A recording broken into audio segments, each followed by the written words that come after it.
Hello, everyone. I am Christy LeBeau Klein, founder and lead trainer at LeBeau Love PLLC. Today, I would like to start you off with some bilateral of one of my favorite songs, well, at least the instrumental form, Fix You by Coldplay. What I would like you to do, or invite you to do, is maybe think of one of your calm spaces or one of your resources and just listen to the music as we focus on these spaces. It is best experienced with headphones or earbuds. So go ahead and grab them right now and let's enjoy this moment.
In this training, I will teach you how to navigate individual and group consultations.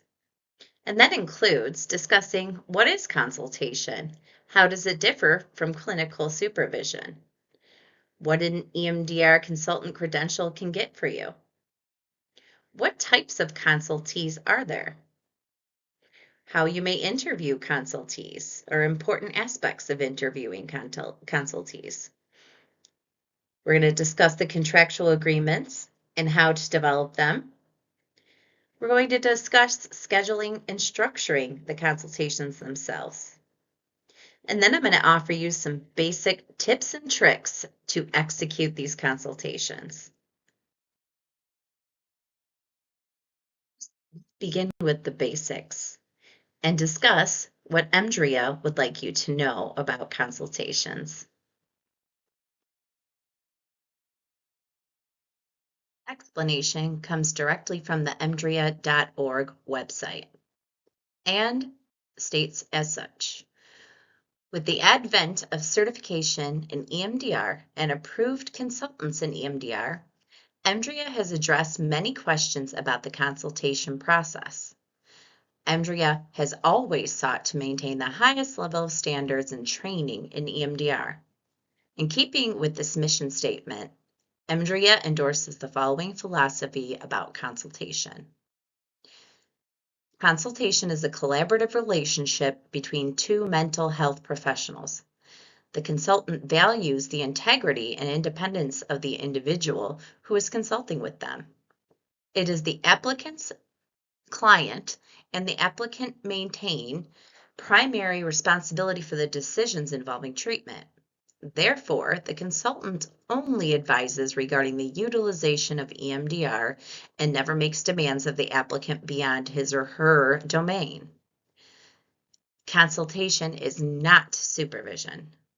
Supervision implies that the supervisor has primary responsibility for the client's outcome and treatment.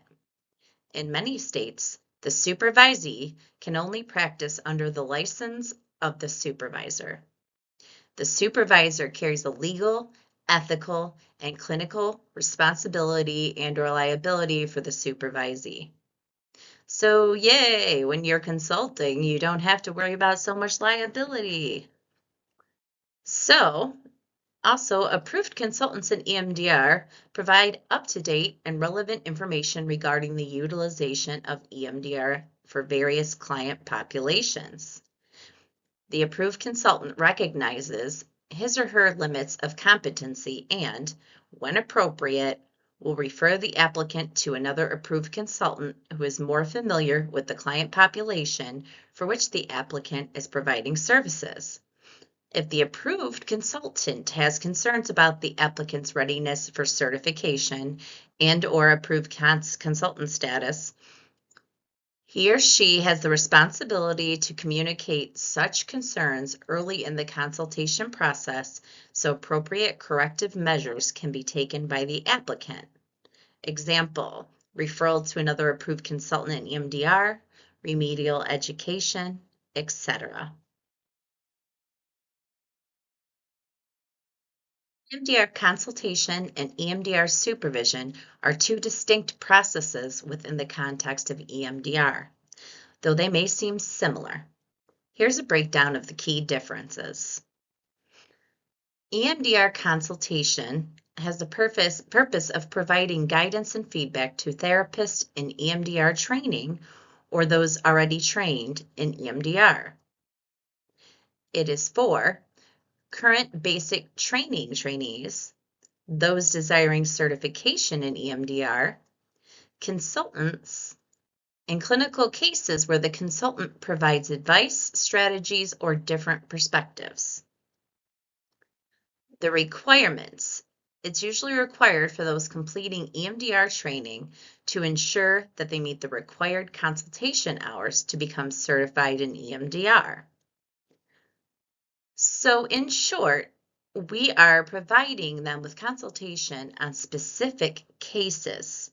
It's not an all-encompassing supervision. We are simply focused on EMDR when we are doing consultation. And we have less liability within the consultation process. Get the EMDRIA basic consultation requirements. The total hours needed are 20 hours of consultation. In individual group versus groups, at least 10 hours must be individual EMDR focused consultation, and the remaining 10 hours can be in small group consultation. Consultation qualifications. Consultation must be provided by EMDRIA approved consultants. The 20 hours of consultation must have been completed within the last 5 years. The consultation packet is available on the FDRIA.org websites and outlines expectations for both consultants and consultees. Groups cannot exceed more than 8 participants at a time. Once again, consultation is not supervision. You will need documentation from each EMDRIA approved consultant that you worked with. To remain certified, you must also complete 12 hours of continuing education in EMDR every 2 years. For CITs, they must have 20 hours of consultation to be credentialed as a consultant and also maintain certification. You might say, what can a consultant credential do for me? Well, it gives you breaks from client work. God knows I have had so many days of feeling burnt out and looking forward to when I can get a consultee in my day. It gives us opportunities for a more teacher-like role, as many of us, including myself, have often thought about being an educator in parts of my career. As a consultant, you can charge what you want. Typically, price of a 53 plus minute session, and CIT prices should be more reasonable. We will talk about that a little bit more later, of course. The money is of utmost importance. It showcases your skills and abilities, and you can be a part of something bigger. You're training people to help give EMDR to those who otherwise may have not gotten the best of treatments and may have not gotten such lasting treatments. You can coach trainings, which is also so much fun and very rewarding. And then, even beyond that, you could become a trainer someday.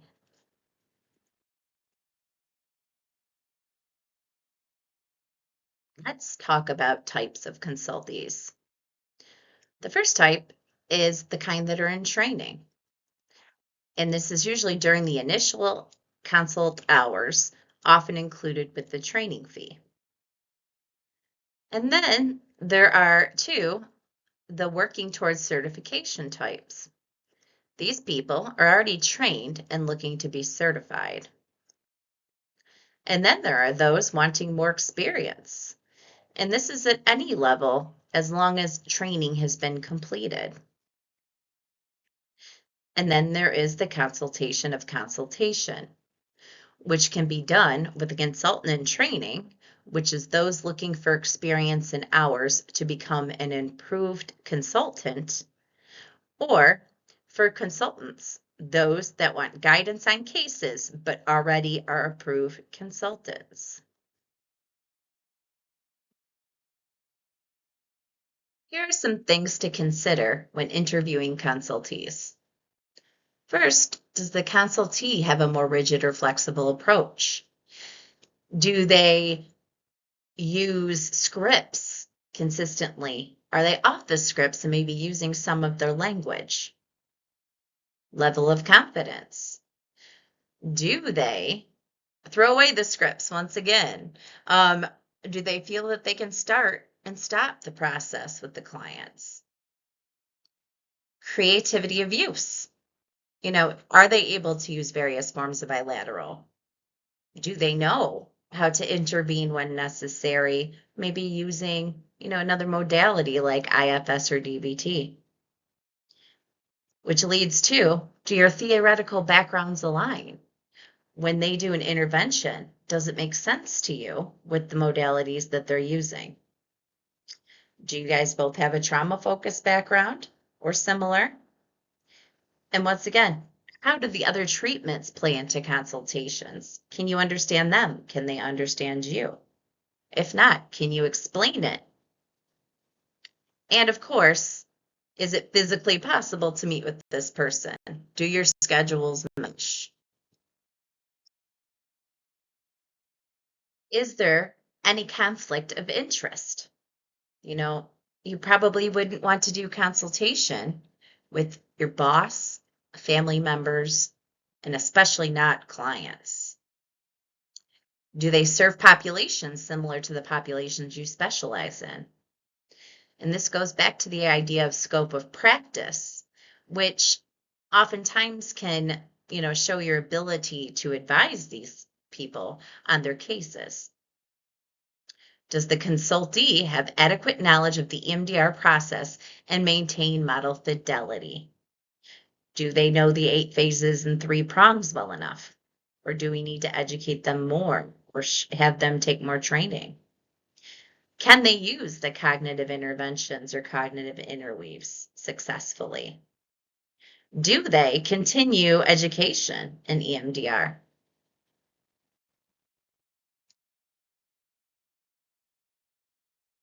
Next, don't forget to have some form of a consulting contract. The best way to begin creating the contract is to refer to emdria.org for a basic outline, which I will show in the next slide. Make sure to include any EMDRIA guidelines. And of course, add any of your own rules to consultation, including missed session fees, pricing, rules of termination, including when it might be necessary to terminate their contracts based upon lack of adherence. And then also your own expectations of consultees. If there's anything fun or interesting or necessary you need to add. These next few slides show an example contract agreement for individual consultation from emdria.org directly. So in this contract, in the first couple of sections, it outlines the questions of why is the reason that you are choosing to get consultation now? But also what type of consultation you are looking for.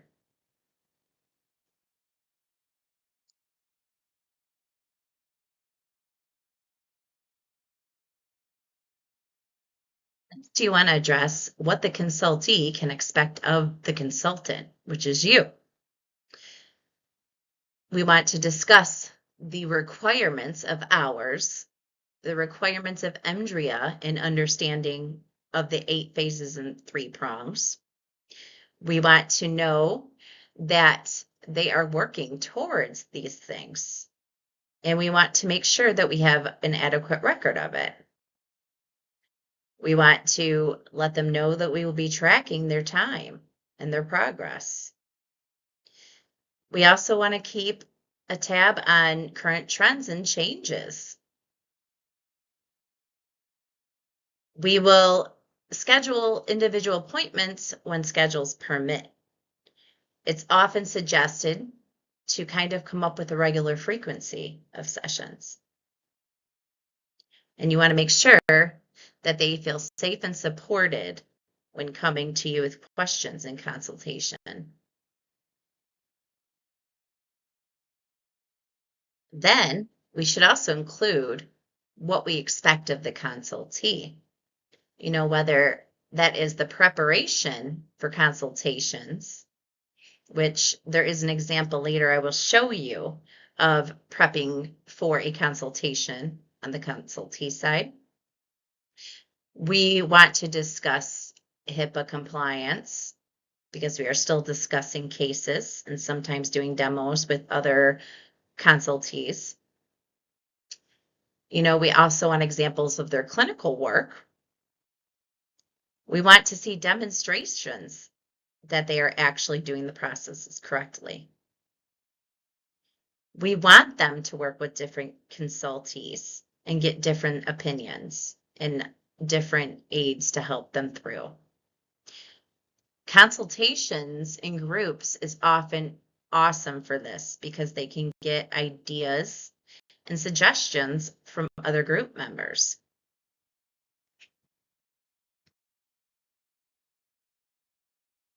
You also want to make sure that the consultee understands the differences between consultation and supervision. And then we also want to get all of their demographic information and some of their basic consultation needs and the environments in which they work in and clients that they work with.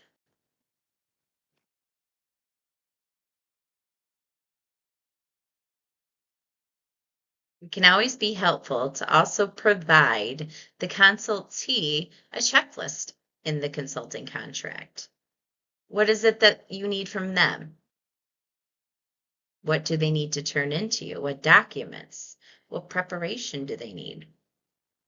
And then also the fees that you expect for service and when you expect them to be paid.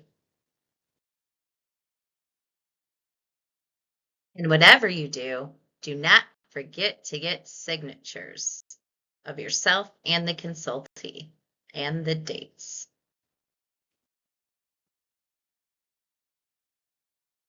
Different forms you give to consultees may include permission to record in case presentation forms, as well as the individual or group consultation contracts. And permission to record, it is in order to view recordings of clients to witness consultee work. And this permission to record is required of the clients themselves. And then also, you want to get permission to record consultation demos to show for educational purpose to other consultees. In case presentation forms, we want to use these to keep the consultee on track and create structure. Scheduling and structuring sessions. It is often difficult with therapist schedules to find consistent meeting times.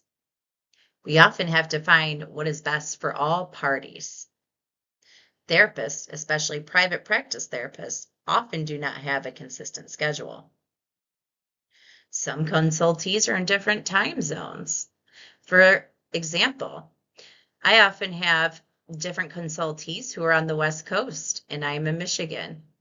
So therefore, my 12 p.m. is their 9 a.m. and they often have clients at that time instead of lunch. So I've had to work around that and often offer even group sessions at different times just to be available. Remember that clients come first. It should be prioritized over consultation times, as that is why we do what we do. And more progress is hopefully obtained in consultee EMDR skills. And do we do in person or online? Some people prefer the in-person connection, but I find that the online is often more convenient in between client sessions. Once again, it is best to schedule a consistent consultation days and times when possible. With individual scheduling or individual consultation scheduling, it's often better on days when both consultant and consultees have lower client volumes. It is also better scheduled on days in between most client sessions of the consultee. Example is private practice therapists who often work Monday through Thursday.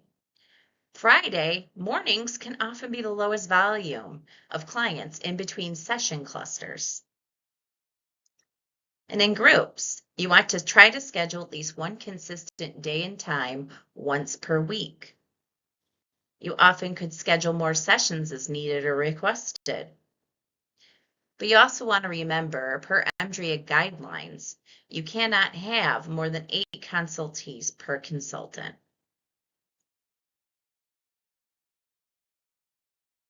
Here are some formats for consideration of your consulting sessions.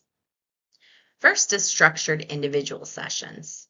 This is where the consultee completes a case presentation form for each client case and presents in order of cases needing the most time and assistance. The consultant keeps attention to time, making sure each case gets attention if needed. The consultant and consultee keep notes and track of sessions. Spreadsheets make life easier. And payment is made at the conclusion of each session via agreed methods.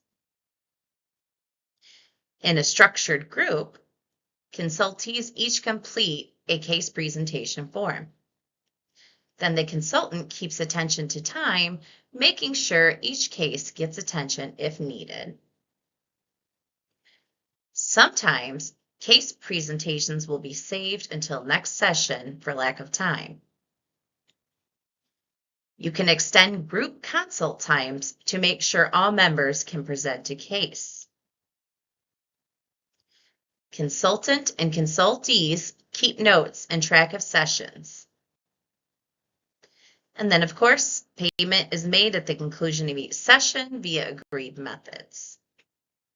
Or, if you agree upon a different timing of payments. Here now, I have an EMDRIA sample case presentation form, which can also be found at emdria.org. As you have time to review it on your own, I am sure, and it is always there at your disposal, I am just going to give you guys a few minutes to kind of glance over this case presentation form. And remember, you can kind of modify as you see fit, making sure to include the basics.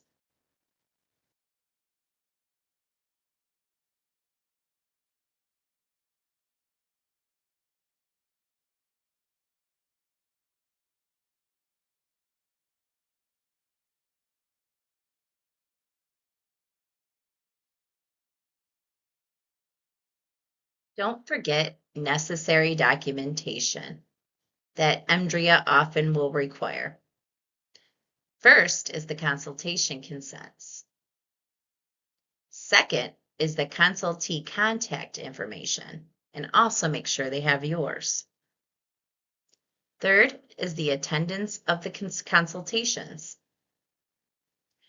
Fourth is consult sign-off sheets. So when the actual consultees have finished their hours, you especially want to make sure that you have these sheets at your disposal and that you're collecting them.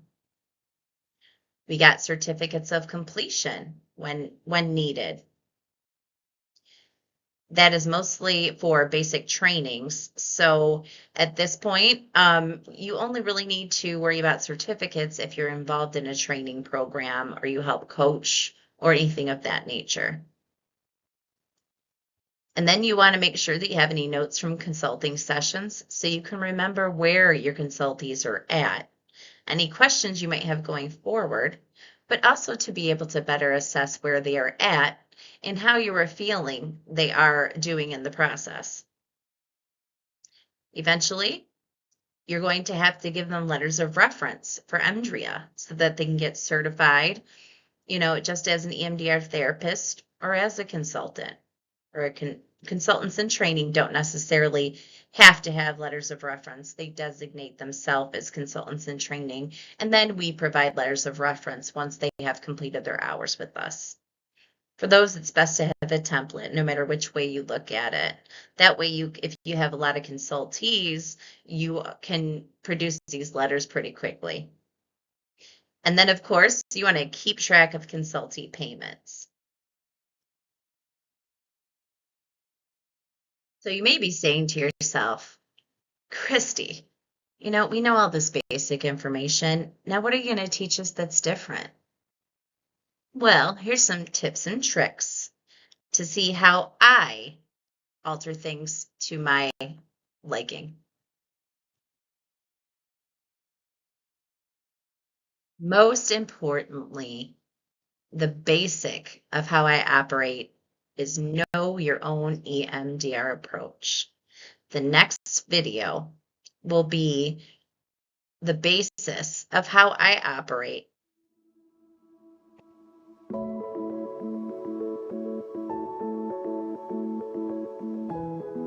LeBeau Love PLLC is an EMDR training and consulting company that teaches the principles of the SIFT-ACT model for creating authentic EMDR experiences.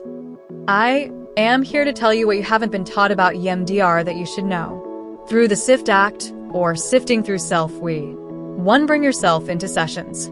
2. Use your instincts. 3. Keep 8-phase model fidelity. 4. Train adequately. 5. Ask the client when you feel unsure. 6. Be creative. 7. Take stock of your treatment plan goals. 7. Take stock of your treatment plan goals with the client. And for more information, go to https://LeBeauLovePLLC.GoDaddySites.com.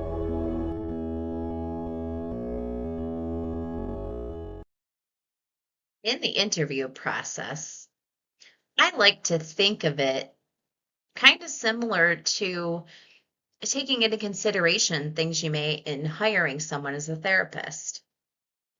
Are they late to the meeting? Are they punctual? Do they seem prepared or not?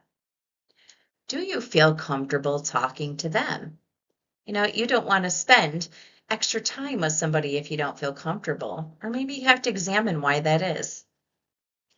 Do they have the same style or theoretical background? Do you both do IFS, for example? Are you both really creative with your use of EMDR? Do they work with similar populations? Have they spent enough time doing EMDR with clients? Some come straight out of training and they are very hesitant to do EMDR with clients. So if this is the case, you need to examine why and if you can help them get further along. Do they know the 8 phases well?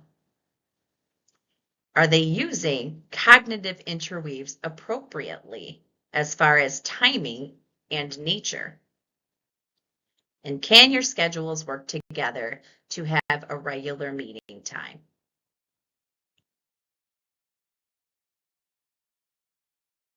Here are the points I consider most important when creating contracts. First, you must discuss that they need to adhere to model fidelity. Second, it is important that you know how many hours they need to practice with clients. You also need to make sure that they will stick to field and organizational guidelines and ethics, whether it be with EMDRIA or the individual entities such as NBCC and federal and state regulatory bodies. You also need to have them contract the idea that they're going to stick to their scope of practice. We don't want them going outside and, let's say, treating substance abuse clients who have freshly come out of rehabilitation when they don't have any substance abuse background and therefore do not know how to regulate the client enough and pay attention to their triggers enough. Then we also want to make sure that they consent to the confidentiality and HIPAA guidelines that you put forth in your contracts. Some things that can make it easier are combining individual and group contracts into one contract. Just make sure you list all the requirements of EMDRIA. And then have the consultees sign their contracts before the first consultation is even attended. These next couple of slides outline my contract that I put into place at the checkout screen for my online trainings.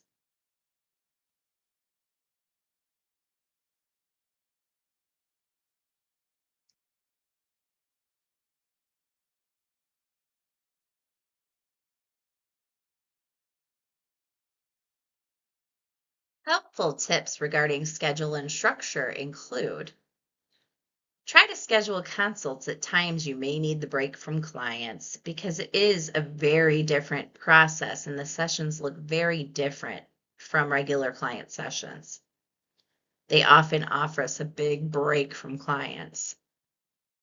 Next, I wouldn't schedule clients or schedule any of these consultations after intense clients or when it may be difficult to shift from client material or to shift your roles. You want to try to schedule when the consultee has seen enough clients to discuss. So I wouldn't schedule sessions too closely together. I may suggest every other week or once per month. That often seems the most appropriate and effective. You can also schedule them at the end of their client week so that you can review and they can be ready to jump into their clients for the next week. And you want to make sure that the consultee is actually using EMDR with their clients. Another thing is you want to be mindful of the level of skills and caseloads of consultees in determining the time needed for consultations. 1 hour often seems enough for individuals. However, it depends on the consultee. You could add more time if needed. And groups sometimes do need more than 1 hour, and it is also based upon group size. In allowing space for creativity, you can have demos and handouts ready in case, or even do EMDR and consultees. Often, flash forward may be helpful for EMDR related insecurities. I have sometimes done this in my trainings themselves, or also in consultation sessions. You want to allow the others in the group to make suggestions and give feedback. Just remember, 2 heads are better than one, 4 is better than 2, etc. Decide the flow of your sessions ahead of time. Do you want to follow a strict or loose format? Strict is where all consultees fill out case presentation forms and keep strict record of who presented each session and for how long. Loose is where you may simply ask who needs to present at the beginning of meetings in groups or how many cases for individual sessions. Then you can divide the time based upon the number of cases or clients. And then ask for the target memory, positive and negative beliefs, if there are any blocking parts coming up in the client, and specifically what their question is for the session or what they need help with.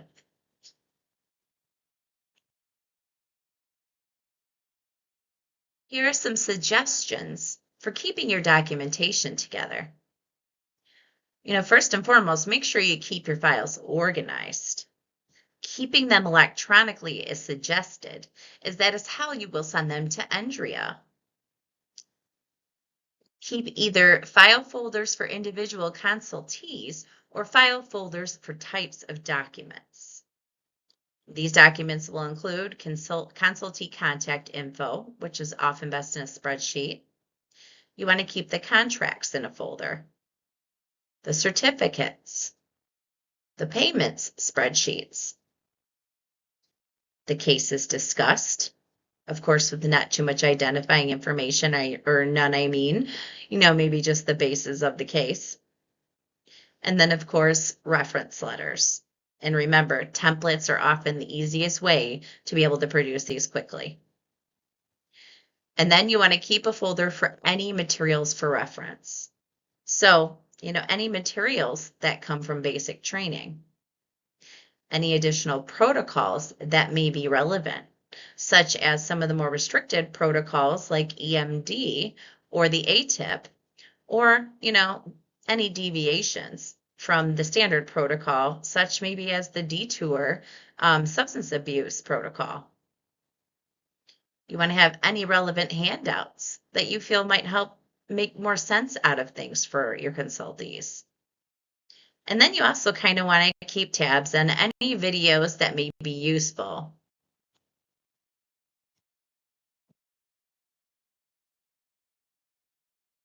Common issues in consultations include things such as consultee or the consultant rescheduling often. And here is where you need to be conscientious of schedule needs and be upfront if scheduling needs to be flexible or rigid. Maybe the consultee is not practicing with many clients. First, you want to discuss why. If there are fears in using EMDR, confusion, etc. You want to examine this as if discussing a client block and process it if necessary, even if with bilateral. You want to remind the consultee of requirements of EMDRIA in the contracts. And then you can always do a demo to help them understand things that they are stuck with. Another issue might be a consultee monopolizes group sessions. You can do this gently by reinforcing time requirements for cases. And if this doesn't work, maybe have a conversation with the consultee, asking them about their consulting needs and if they need more private consulting. This often tips them off to the fact that you feel like maybe they're taking a little bit of time, but it is also saying it in a nicer way.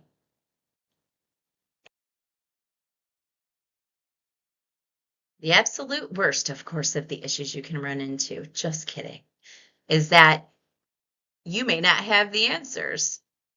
So in this case, you can call up another consultant, ask them for assistance. You should probably make sure that you are also plugged into a consulting network, whether this is in consultation groups or in EMDRIA consultant chats or blogs. You can use Google or ChatGPT. And my favorite, use your intuition. And then a good question to ask yourself in these situations is, what would your consultant or mentor say? My boss, Dr. Wentworth, was my consultant. And let me tell you, he was constantly in my head as I was doing sessions. And it was so helpful just having him there. And then another issue could be the consultee refuses to take direction or violates EMDRIA or other organizational standards. And this is where you may have to reinforce the terms discussed regarding termination of your contractual relationship. And recognize that you have the freedom to terminate the contract at any time.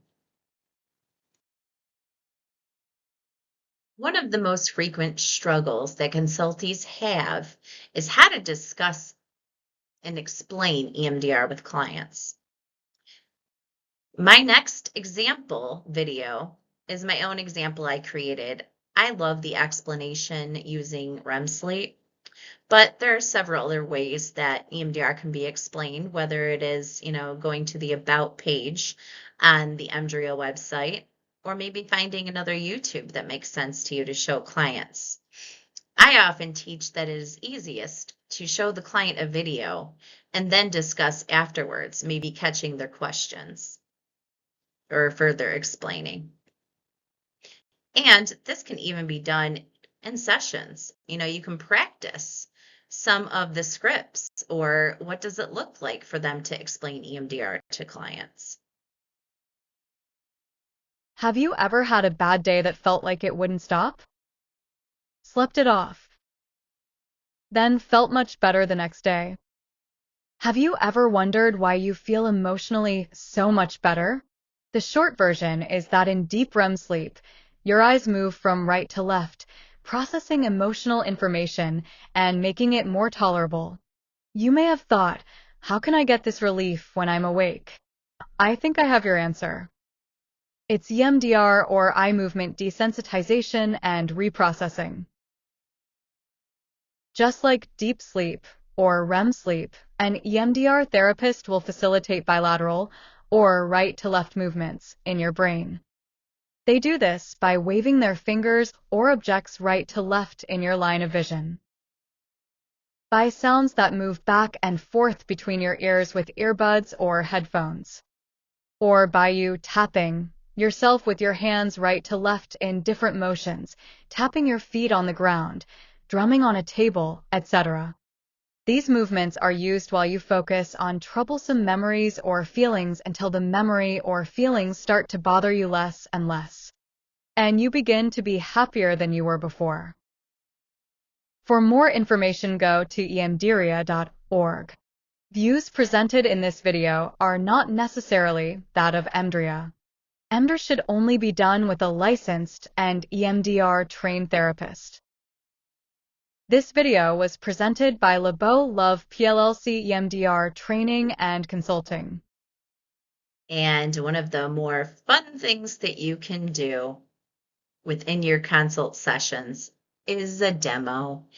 And, like I explained earlier, I often use the flash forward technique to help consultees with the things they are struggling with internally with using the EMDR.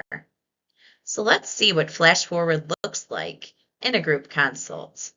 I can't promise you that I'm very good at the flash forward technique, but here we go, giving it a try.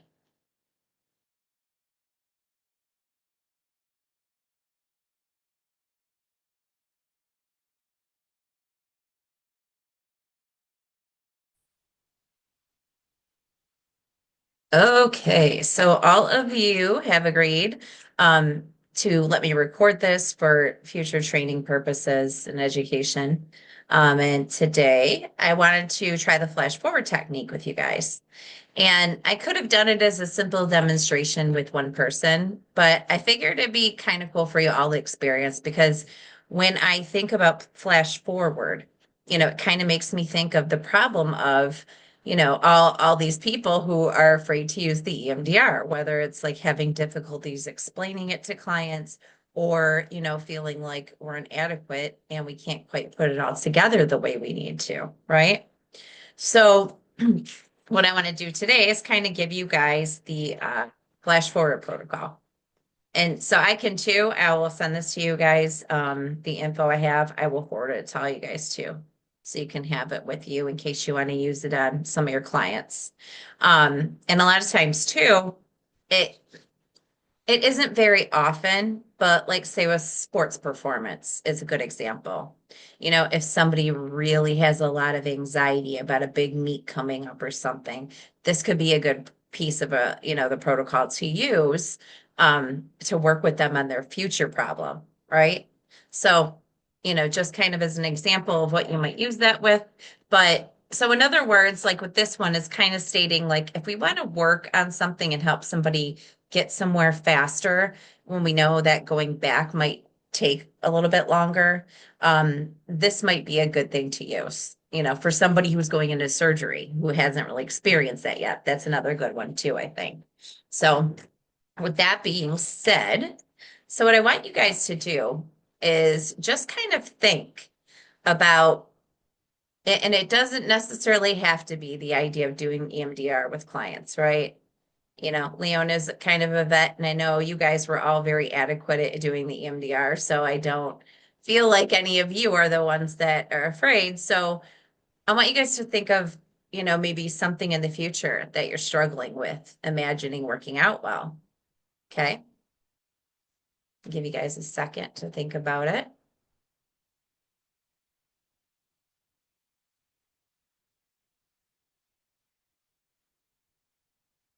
Yeah.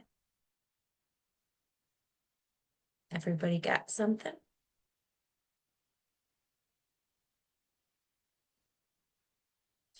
What were you saying, Roxanne? It's so fun talking on mute.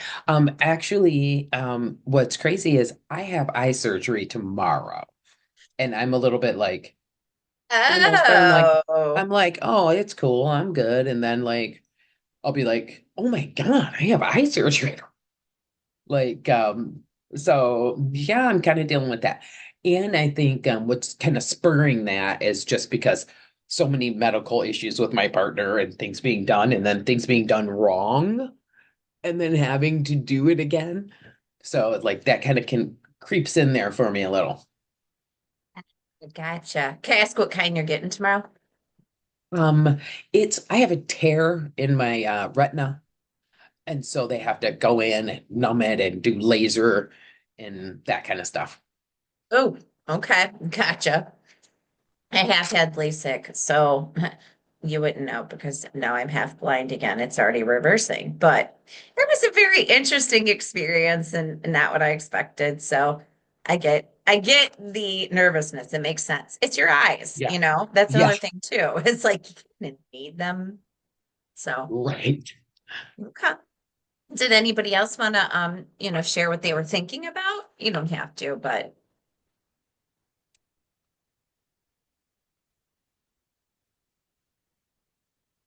no. Okay. Thanks, Roxanne. But that's okay. I trust you guys are all EMDR therapists, so I trust that, we can take care of ourselves if needed. And you can always contact me too if something comes up where you're struggling, with what we worked on. All right. So with preparation, script says we have now dealt with all the events from your past that seem to have been feeding into your current problems, and these are no longer distressing you. But it seems that you are still left with some fear and dread of what might happen in the future, which has been left behind, even after all the past events have been dealt with. So we are now going to focus on this present trigger of the future and what it is that you are dreading, using the same procedures we used for past events. So, I mean, if the protocol is actually kind of saying, oh, look, like it really is, we've dealt with everything, but we still have some, residual anxiety about something. But in my mind, the things that I mentioned are good things to use it with, just as a rule of thumb. Okay. So now we need to figure out what kind of image is in your head that makes you still scared about a future confrontation with what you fear. What is the worst thing you could imagine happening? Basically, we should look for your ultimate doom scenario. Okay. So I want all of you to kind of get that image in your head.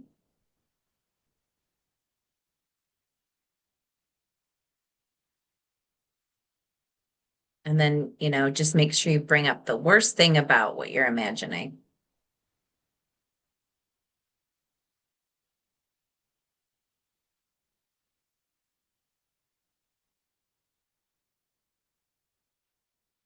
Okay. And just so you guys know, it says repeat as necessary until the client cannot identify anything worse. So it's like following that rabbit hole of the catastrophizing. So okay, so what are you imagining? What is the worst part of that? And just keep going until you get something that feels, really, really, really intense. Okay. And now I want you to use these targets to do the standard protocol. So what I want you to do is now, think of that image. And now I want you to think of the negative belief that comes along with that image.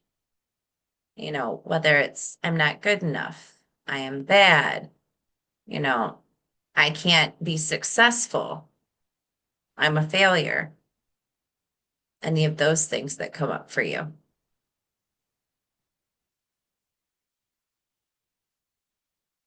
Maybe I can't handle it or I'm not safe.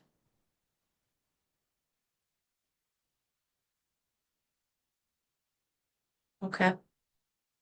And so now I want you guys to think of the flip side and think of the positive statement to meet that at the end. What would you rather believe?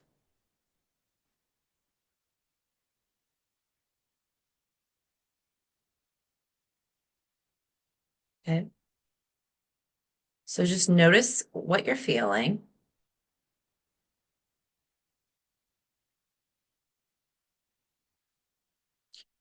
And I want you from 1 to 7, pay attention to the VOC. How true are the positive words to you now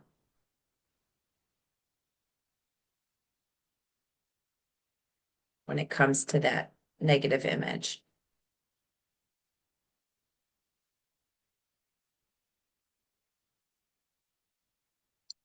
Okay.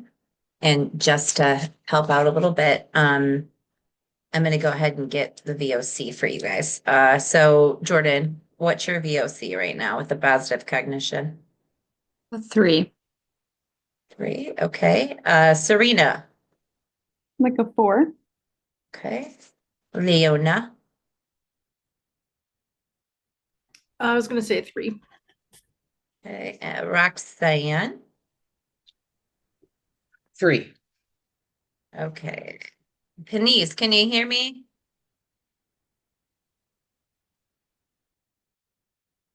Maybe not. Okay. All right.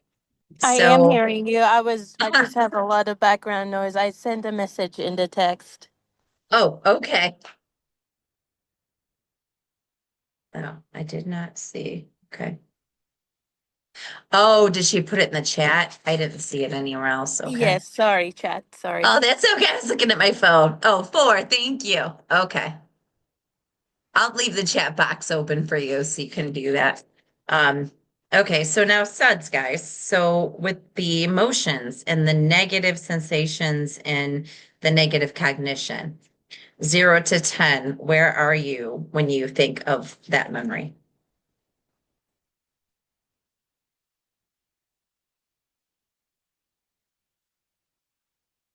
Jordan? Say a 9. Okay. Serena? Like a 7. Okay. Leona? 8. Roxanne? 7. Okay, Anthony is 6. Okay, so now, just so you guys know, we're just gonna use the butterfly tap to make things easy. And just remember, it'll be fast tapping like you normally would for processing. So what I want you to do is to bring up that image and your negative belief that you associated to it. Just notice what emotions and physical sensations come up for you when you think about it. And just go ahead and start tapping until I tell you to stop.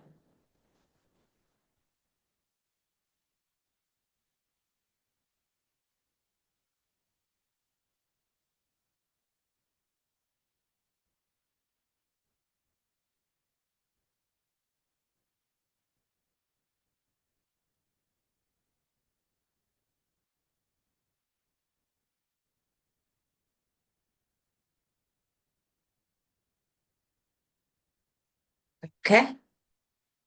Breathe. Just notice what you're feeling right now. Okay. And go ahead and tap on that again.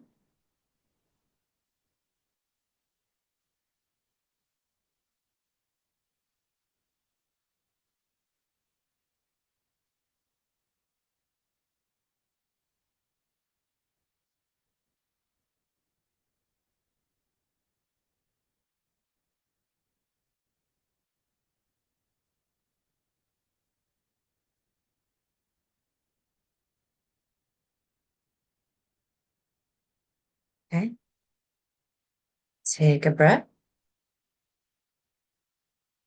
And just for the record, you guys would also just treat this as any other, but since we're doing a group, I'm not specifically saying, okay, what did you notice? So maybe you can tell yourself that too as we stop. Okay. So just kind of see what you're still noticing. And let's do one more round of tapping.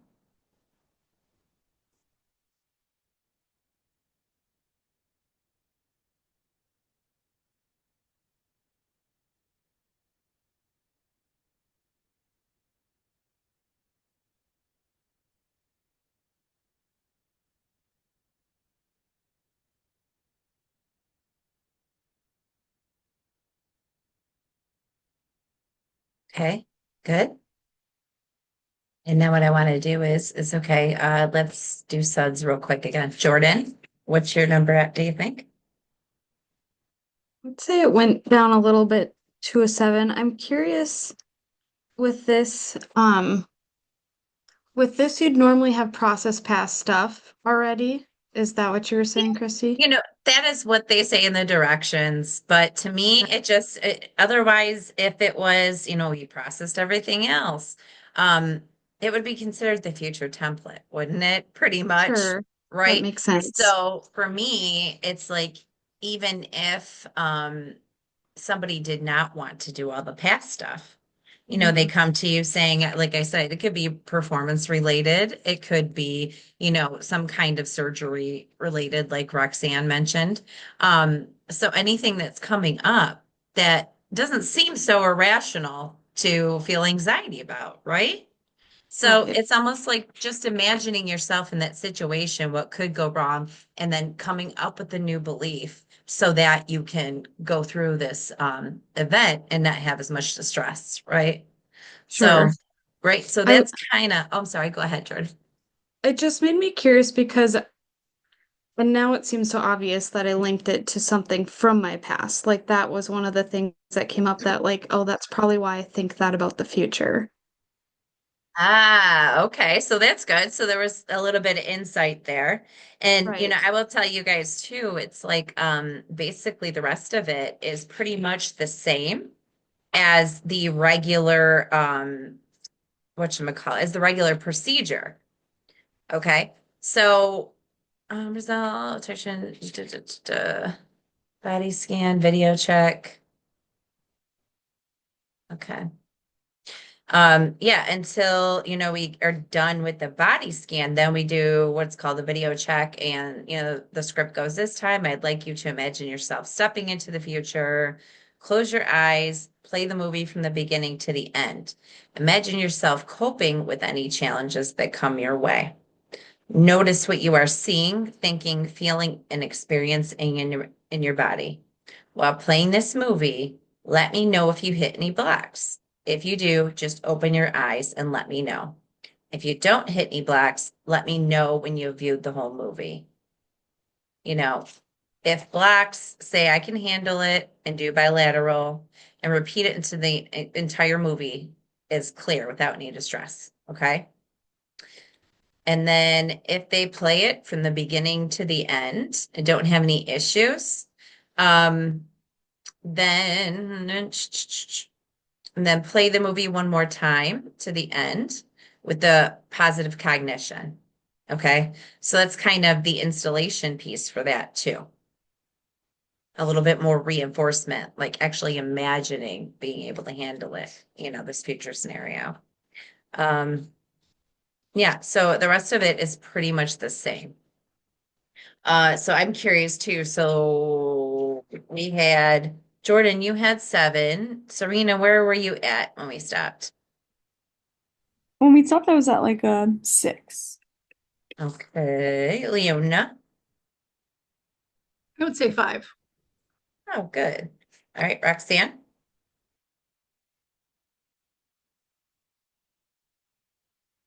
Oh, your microphone's off. I would say 5. Thank you. So, why don't we go ahead and just tap on those things too? Because you guys were pretty high on the scale. So let's give it a few more passes just to kind of see if we can give you guys a little bit more relief. So what I want you guys to do is to just go ahead with where you left off. What's left in that number? Jordan 7, Serena 6, Leona and Roxanne 5, Penise 4. Just notice that number and what's left in that for you and go ahead and tap on that.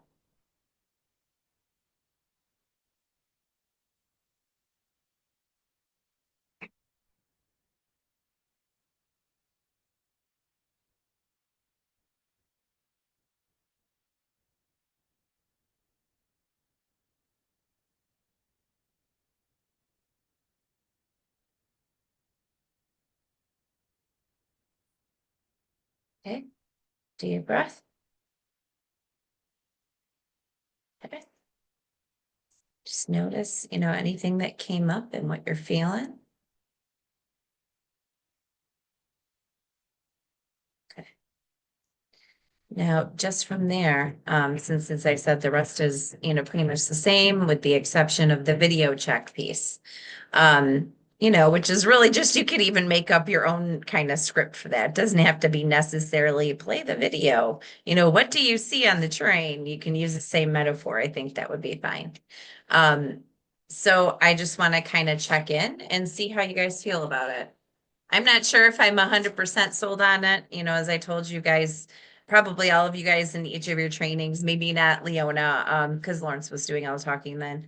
But, you know, I feel like sometimes these scripts are good for kind of pointing you in a direction you may not have kind of noticed otherwise, right?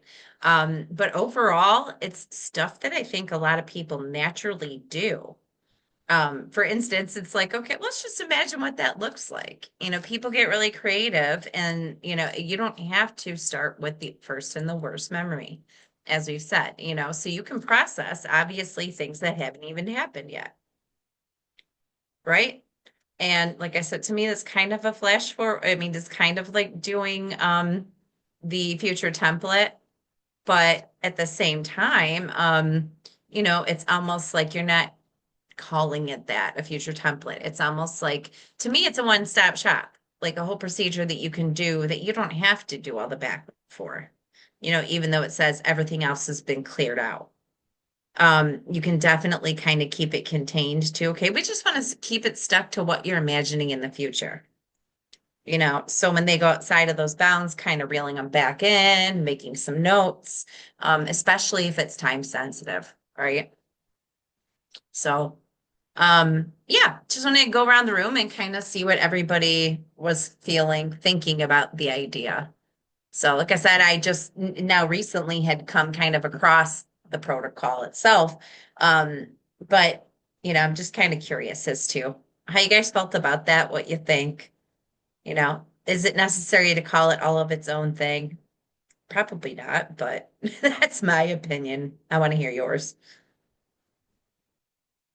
I liked it, or I like that there is a formal protocol for it because I think I do encounter that where like they have some event coming up or there's something going on, and we obviously don't have time to process everything that maybe has influenced their anxiety around the event. So I feel like this could be helpful in those cases where like I don't know though, because I guess there would have to be some processing before, but like I have a client in mind where like she has her birth father that she's nervous about going to see, like when she visits her sister, and like this might be really helpful for that because it's like something that's Ah.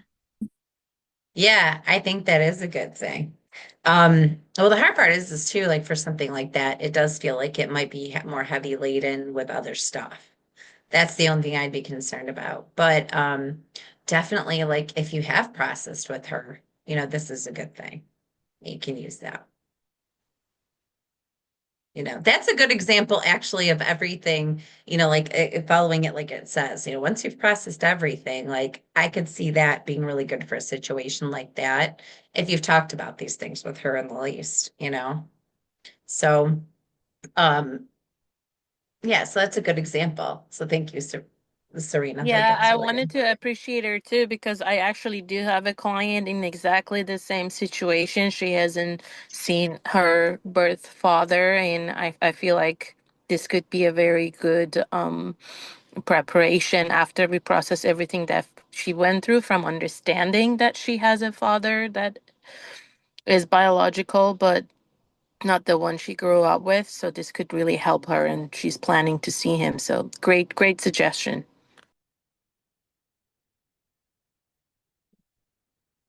Are the main components here are they that you have worked with this, they've processed things, you've worked with them.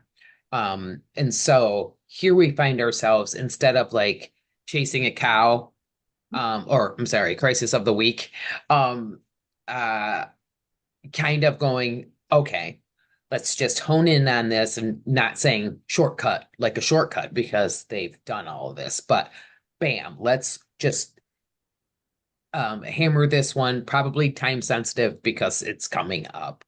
Is that Right. the gist? Okay. Yes, yes. I think that is actually really good too, because like you said, the cows, you know, I think it would help with the cows. So you've processed everything, but then there is sometimes like, imagine, I'm thinking in terms of like driving, for instance, right? Like, let's say you've had anxiety for a long time. You didn't really want to drive because you got into a car accident, and then you start to drive again. The anxiety is still there, because it's almost like you need to practice the newfound positive cognition in order to completely have left behind those feelings. So with that, like I think it's exactly, what it's doing. It's like, okay, because if you imagine, like this client you're speaking of, like the cow came in, right? So the cow comes in, crisis of the week, and it's like, okay, but we've already worked on all this stuff. Why are you acting this way? And it simply is because that behavior, the repetition and the habitual part of it hasn't left the system. So I think that's another reason why this could be helpful. It's like, okay, so now we've done all that work. Now let's see how you can actually put that in action.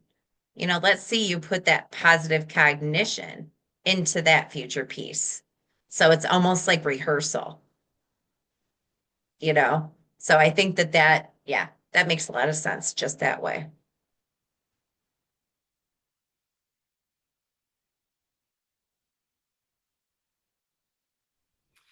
I It was very cool and could have been very helpful with my client I had literally just before this. Oh no. We have When worked is a lot. We have worked a lot on relationships and healthy relationships. And she had an ex contact her and they want to get back together, or he wants to get back together. Um, she's not so sure. And so we were talking about having hard discussions because she really struggles with that. And I'm like, well, let's think about what it might look like in your the worst case. And I think this would have been really helpful for her to really stick it in and, help to process through that. So at first I was struggling because I was like, I couldn't think of a thing that I was stuck on. Like, what am I? But then I finally picked something out to do with my mother because I know she's going to have to go to a nursing home soon and I don't want to have that discussion with her. So um, when I was imagining things, I actually found a little stuck piece of that I thought I had gotten rid of, the have to be perfect, Leona, And so when it came out, it was like, oh, ooh, I didn't even know that was there. So I like it. I think it's very cool. no good? Well, like Jordan said, like I feel like there's the piece that I didn't connect before. So even though we only did a few passes, it's cool that some of you actually got something out of it. Yeah, it So, was very cool. oh, good, good. I wasn't that excited about it, but I felt it more useful. And like I said, nobody that requested the substance abuse protocol was on today. So, that being said, so does anybody else have any comments or thoughts, suggestions? And like I said, I'll send it to you guys and you'll kind of see like there's explanations throughout all of it. And at the end, there's the actual like protocol listed. Not protocol, but script. So it'll be in the back of the packet. And with that being said, like I said, I think it's more of the idea of what Roxanne suggested that, we worked through stuff, but now we have something else coming up. It's a cow. How do I deal with it? But it's kind of the same problem that you had already been working on, essentially, like underlying whether it's a negative belief or it's a similar situation, right? So that makes sense to me as far as what its intended use is for. But like I said, I see it for more for like, okay, I have this thing coming up, not sure how it's going to go. I'm feeling pretty negative about it. And I don't have anything else that I can think of that's tied to before, you know. And because clients too, another thing is that they will tell you it's not connected to anything sometimes. Sometimes they make you dig, dig, dig. But this to me could kind of be like, well, we can still do it. So you can't get out of it. Okay. Well, does anybody else have anything for today then? No? Okay, well, I will send this to you guys right now then, as soon as I click off the meeting. And yeah, so what I'll try to do is maybe depending on how many people are on next Tuesday, if we get a decent group, I will likely attempt to do the detour. And we'll go from there. Okay? All right, everybody. If I don't see you Thursday, have a good week. But the rest of you, I will see you on Thursday. Bye, Thank guys. you. Thanks for Bye. having me. You're welcome. Bye, guys. Generally speaking, these are the items you should be prepared to discuss in consultations. You need to be aware of the 8 phases and why we use them. We need to know why a client may be currently inappropriate for EMDR. We also need to know when recent events or special protocols need to be used. Remember, have your own case examples in your back pocket so you can emphasize points to the consultees. You also need to be aware of when cognitive interweaves are appropriate or not. You should be able to kind of understand why certain actions worked or why they did not. And then make sure you are addressing any biases or insecurities of consultees affecting the treatment with the clients.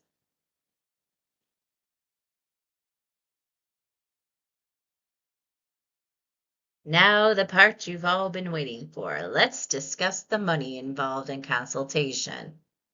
I use ChatGPT to find out what the standard rates are as I kind of do my own thing. The cost of EMDR consultants can vary depending on several factors, such as the consultant's experience level, where they're located, and the length of the consultation sessions. Generally, EMDR consultants may charge between $100 and $250 per hour. I know, woo, I would love to charge that. I don't think I'd get the business. But the rates can sometimes be higher for highly experienced or specialized consultants, which gets you more towards that 250. The consultants in training usually offer lower rates due to having less experience, which only seems fair for the consultees. Some may offer sliding scale fees, group consults, or packages, which could affect the overall cost. It's best to inquire directly with a consultant for their specific rates. I usually go by a standard guideline of one fee for most consultees. And I also have a package that I offer through my company that includes one individual consult a month, and then they can, attend various different times and dates of group consults, which I hold on Tuesdays and Thursdays in the least at noon, but then I also insert additional ones as needed. And then this is the part I consider the most important about the money aspect of consultation. I think of it not being time lost if I can make enough money for the clients that I did not see during the length of the consultation times. Lights will guide